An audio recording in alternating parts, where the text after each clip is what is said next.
I'm Adrian Lee, and I'm here to talk to Pete Hanson and David Watkin about Mendelssohn's Octet.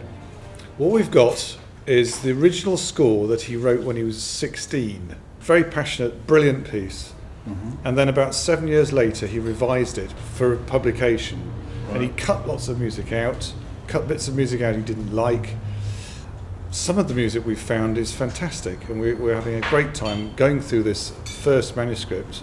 It's now been put together as an edition, and this is the first time that it's been heard, well, it's probably in Europe. I believe they've done one performance in America, but... It's almost like your favourite piece that we all know and love so well, and many audiences know and love it so well. Mm-hmm. And it's almost as if a 16-year-old kid has sort of taken your favourite bit and added a few of his own bits to it. Because we have to keep reminding ourselves that that's really how it was first came about. Mm-hmm. You know, it was that 16-year-old child prodigy, amazing musical genius who, you know, gave birth to this incredible piece of music. And it was a much more mature, older man, you know, in his 20s, who then set about kind of chopping it up and giving it a more mature sort of shape that we all know now.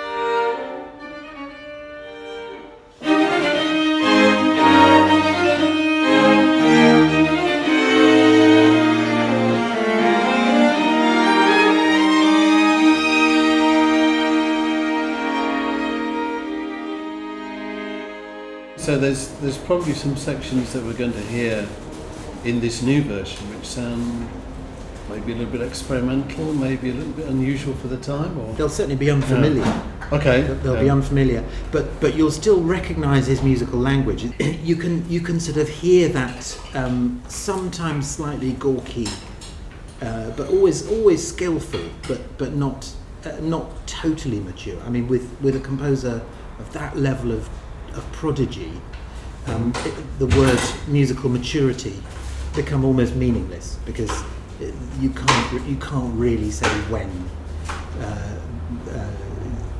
his music is mature, if you like. Sure. It's interesting because he's taken some of the cadences which we know now are quite juicy, and he's sort of experimented with it. In the original version, they're much more expanded. He's almost more indulgent. He's actually taken out some of the indulgence and sort of tightened it all up a bit, which is quite interesting. You know, if you compare the young Mendelssohn with the young Mozart, they were both famous child prodigies. Uh-huh. But the musical language that Mendelssohn inherited from Beethoven was so much more romantically expressive that for the first time ever with the young Mendelssohn, you really get a sense of you know, churning hormones of a 16-year-old boy on the page. You never really get that with Mozart, but when he was a teenager, writing also great music, because he wasn't sitting on Beethoven's shoulders in the way that the young Mendelssohn was.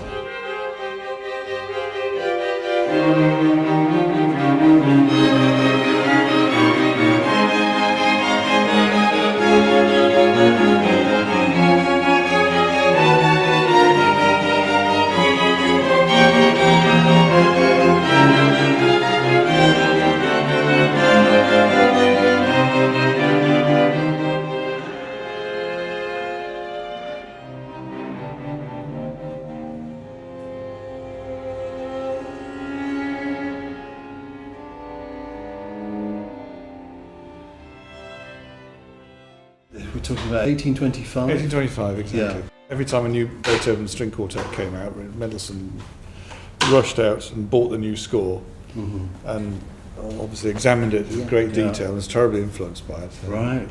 Whereas most people, even in the musical establishment, had thought that Beethoven had gone off the rails. in his Okay. late period. They didn't. The late quartets that Mendelssohn was so fond of were very esoteric pieces that people just didn't get.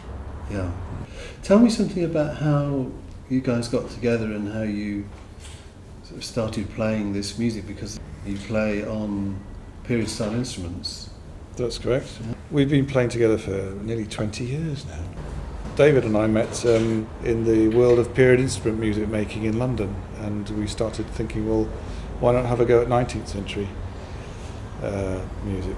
And it turns out there's a lot of information around about 19th century music. There's actual specific fingerings and bowings that you follow that tell you how they used to play. Right. And so that we had a go at that, and we've had great fun and experimenting ever since. What's the difference between an instrument of 1825 and say an instrument of, say, 100 years later? Not an awful lot of difference, really, except the strings are pure gut. Right. The bows, well, modern bows, most people had them by then. Yeah. The necks and the fiddles were, you could argue, possibly a little bit more classical, but on the whole, the actual setup of the instrument is Pretty much the same as modern day. It's more to do with the way you play that's Right. different, and that's what makes it quite interesting. Yeah, and we're very lucky to have the ISO Quartet joining us to do this octet. To have four kindred spirits who are also interested in this idea of, the idea in your mind and in your heart of how the music goes and what techniques were available to the players that the composers knew.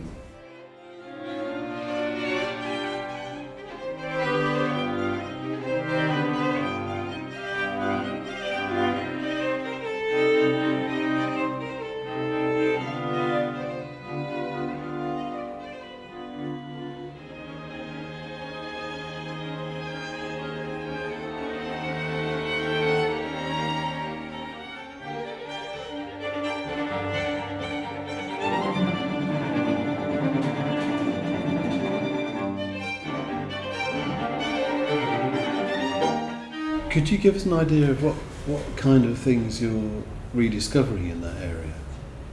Well, it's like a different aesthetic. Yeah. What people are interested in is a purity.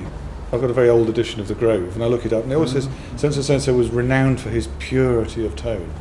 And this purity was something that was upheld as a great noble aesthetic, I suppose, and a goal that a violinist should achieve, whereas modern day violinists, it's not purity, it's more excitement of sound, it's projection of sound, it's a different way of thinking about playing the violin. This is the first time we're going to play the octet through, I think, is it today? Yes, fresh off from the press. Fresh off the press. It's going to be hard. I hope we don't Yeah. we don't get lost, because we know it well, so we're playing from memory sometimes, and you have to remember to keep looking at the part, Because it might change. because it might be different from what you're expecting. Because we had it run through. Yeah. Because we were assuming it was going to be like the piece we know, and But it wasn't. it wasn't. It's a bit like doing a car journey that you know very well, and then suddenly realising when you get to Crouch End that actually it's a one-way street. Yes, that's right. Let's see how we go. Yeah. I Looking think that's forward to fine. it. Yeah. Britain's Got Talent.